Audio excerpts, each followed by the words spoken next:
In 1959, Ford launched a new compact car called the Falcon, and it was neither stylish or sporty. And in fact, there was nothing at all in the brief that focused on performance. This was a bare-bones economy car designed to counter the growing threat from Europe. But in 1963, the Falcon went up market with a new model called the Sprint. It had a sporty fastback roof and it packed a 260 cubic inch small block V8. And suddenly, the little compact was transformed. And then, Ford absorbed it into their flourishing total performance program, and the Falcon went racing. A fleet of Falcon Sprints were prepared by Holman-Moody for the 1963 Monte Carlo Rally, and they performed surprisingly well. And the star of the show was Swedish rally ace Bo Jungfelt, who set fastest time on 6 of the special stages. And in 1964, Ford did it all over again with the second-gen Falcon Sprint, which now had a larger 289 cube V8. And this time, Holman-Moody built 15 cars, 14 of which were sent to Europe. One car stayed with Holman-Moody and Fireball Roberts drove this in a race at Daytona Speedway. And I think it was also raced at Sebring. The 14 cars that went to Europe all went to Alan Man Racing. And of these, 8 contested the 1964 Monte Carlo Rally. And of these, 6 were painted Wimbledon white with a blue stripe. And the other 2 were Guardsman blue with a white stripe. And one of the white cars was driven by Formula One ace Graham Hill. But the star of the show, as it had been in 1963, was Bo Jungfelt. He won several special stages, but the point system favoured the small cars. In the end, he finished second outright behind Paddy Hopkirk's Mini Cooper and first in class. Now, the reason these cars were so quick was partly because the Falcon was actually a pretty good platform anyway, and Holman-Moody and Alan Man Racing prepared the cars well. But also, Ford homologated them with larger brakes and other speed equipment parts. The motors were tuned and fitted with twin carbs. Now, my good buddy Paul Birkin is a leading expert on these cars, and in fact he supplied a whole bunch of the information for this video. In fact, Paul built a really accurate replica of the car driven by Graham Hill in 1964, which we featured on the channel way back when. Anyway, Paul suspects that the motors were actually built by Shelby American, but he's never managed to find any evidence to back that up. Anyway, get this. Ford listed the weight of the Falcon Sprint on the homologation sheet at just 980 kilograms, and they homologated it with fiberglass doors, fenders, hood and deck lid, and alloy bumpers. Now, they never actually managed to get the cars anywhere 980 kilos, but they did get them way lighter than stock. And these details were really important for the Falcon's second life after rallying.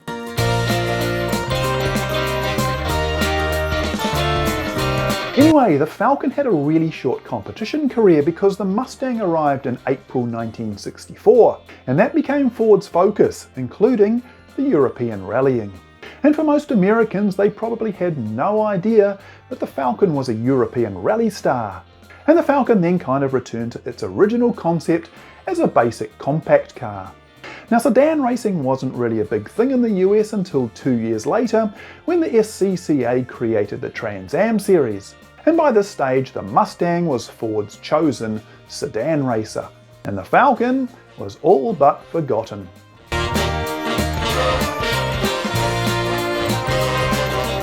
But the 14 Monte Carlo Falcon Sprints all remained in England, and in fact, Alan Man bought the whole lot. And nobody really thought about them again until 1966, when the British Saloon Car Championship switched from Group 2 regulations to Group 5. You see, the Mustang won 7 of the 8 races in the 1965 British Saloon Car Championship. Now, the Group 5 regulations were quite similar to Group 2, but they allowed way more freedom for the motors and suspension and the brakes. So basically, the cars didn't have to be limited only to the parts listed in the homologation sheet. And it looked like the Mustangs would dominate again in 1966. But a few clever people figured out that a Falcon Sprint was basically just a Mustang, but it had a minimum racing weight of just 980 kilograms. The Mustang, by comparison, had a minimum racing weight of 1,182 kilograms. Now, Roy Pierpoint and Gawain Bailey ran a pair of Falcon Sprints from the opening round of the '66 championship. And these were both cars purchased from Alan Man Racing and converted to Group 5 spec. And in the first two races, these cars didn't actually perform all that well. But in round 3 at Silverstone, Alan Man Racing turned up with their own Group 5 Falcon Sprint. It was driven by John Whitmore, and he stuck it on pole, and he smoked the competition. He won the 35-lap race by 16 seconds. That was the only race the AMR Falcon actually ran that season. But Pierpoint won a further 2 races at Crystal Palace and Brands Hatch. And now suddenly, everyone was clamouring for a Falcon Sprint.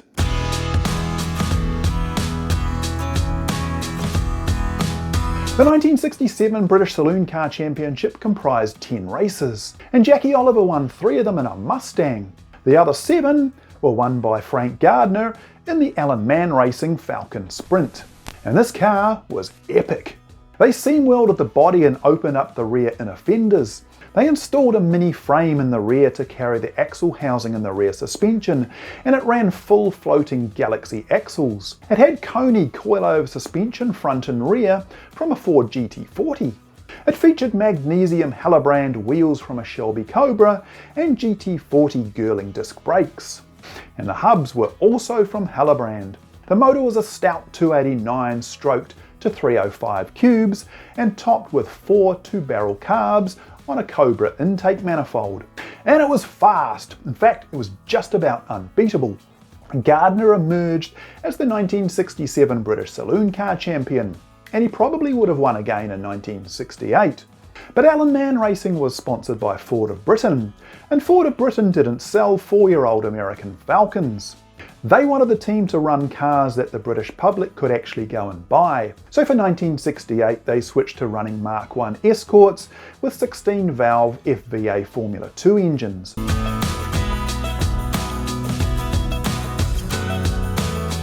Now I'm pretty sure the AMR Falcon Sprint was sold to Malcolm Gartland Racing and painted metallic blue, and it was driven by David Hobbs. By now there were a bunch of fast Falcon Sprints running in the BSCC, including one run by Bill Shaw Racing and driven by Brian Muir.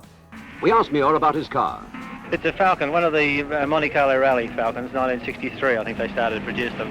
And it's got a Westlake head.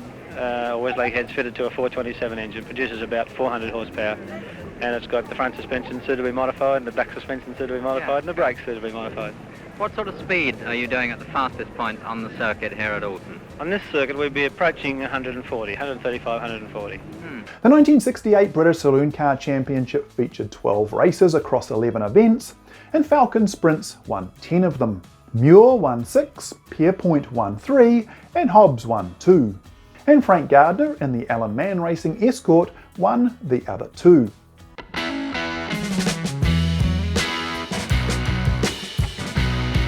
For 1969 there were 15 races spread across 12 rounds, and Falcon Sprints won 8 of them.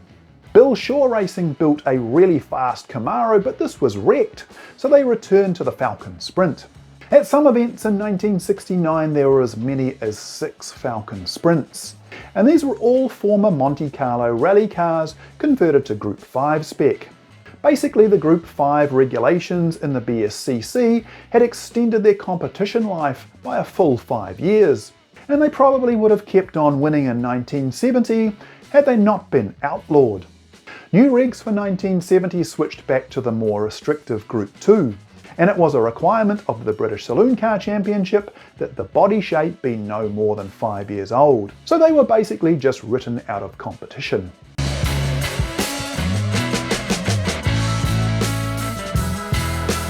So, what happened to them? Well, the answer for that actually isn't all that clear. A few of them now seem to be accounted for. Remember, Holman-Moody built 15 of them and 14 went to England. And after their BSCC careers ended, a few of them went off to race in the Special Saloon series for heavily modified sedans. The car driven by Bo Jungfeld in the 1964 Monte Carlo Rally actually went off to live with him in Sweden for years, and it's now presented as his 1964 Monte Carlo Rally car. A guy called Eric Walker owned one of them in the 1980s. He also owned the Carcraft Chassis Manual and Dennis Leach Mustangs at the same time. And as you can see, the Falcon Sprint had been pretty carved up for special saloons racing. Where is this car now? Hopefully one of you guys can tell me. The Falcon Sprint, raced in the 1969 British Saloon Car Championship by Terry Sanger, now runs with the historic Mod Sports Group in the UK. And again, it's been heavily modified away from both the Group 2 and the Group 5 regulations. A Sprint popped up for sale a few years ago claiming to be the car that Graham Hill raced on the 1964 Monte Carlo Rally. So it's all a bit of a mystery, and like I say, very few of them are now accounted for.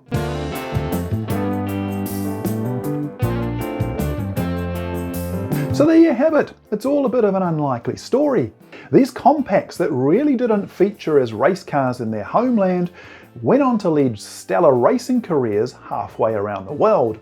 And because of their success in the BSCC and because of their lightweight fiberglass body panels and the fact they were homologated as Group 2 cars at just 980 kilograms, means that they're now unbelievably popular pre-1966 Group 2 historic racing cars in Europe. Go to any historic racing event in Europe and you'll often see more Falcon Sprints than you will do Mustangs. And in fact, you'll see more than you do at historic racing events in the US. So it's all pretty crazy. And it all happened because of Ford's insane total performance program, where they wanted as many of their products as possible to be racing in as many competitions around the world as possible. Even their humble little economy car, the Falcon. Anyway guys, that's it for this episode. Hope you enjoyed this little vid. If you did, please hit the like button and the subscribe button and tap that little bell thingy down below so you get a notification when I post up a new video. And if you happen to know the whereabouts of any of the 1964 Holman-Moody Monte Carlo Falcons, let us know in the comments below. We'd love to hear from you. Anyway, until next time, see ya.